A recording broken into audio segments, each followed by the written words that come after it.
Hello everyone, কেমন আছো সবাই বলো। আজকে তোমাদের সাথে একটা এক্সপিরিয়েন্স শেয়ার করছি। এক্সপিরিয়েন্সটা তোমাদের যে কোয়েশ্চেনও বলতে পারো।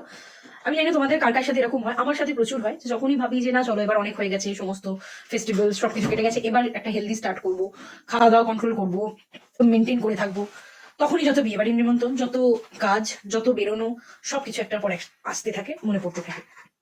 একটা টাইমের পর আমরা ছেড়ে দিই, আমাদের মনে হয় যে ঠিক আছে এই সিজনটাও চলে যাক, তারপরের মাস থেকে স্টার্ট করবো, যেটা একদমই করা উচিত নয়।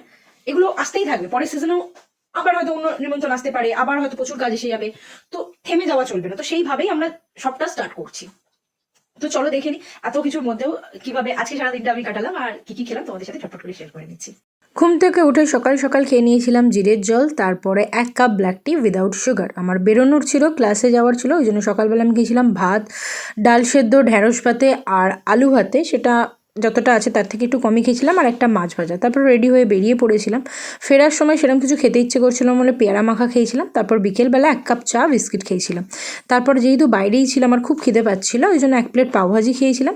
রাত্রে রুটি ছিল আর সাথে ছিল চিলি চিকেন। ট্রাস্ট মি, এই চিকেনটা বানিয়েছি মাত্র 1.5 চামচ তেল দিয়ে। আর এখানে অনেকটা ক্যাপসিকাম আর পেঁয়াজ ছিল, চিকেন 50 গ্রামস মতোই ছিল এক একজনের জন্য। তো রেসিপি যদি চাও আমাকে জানিও, আমি তোমাদের সাথে রেসিপি শেয়ার করে দেবো। ভিডিওটা এতটাই, বাই।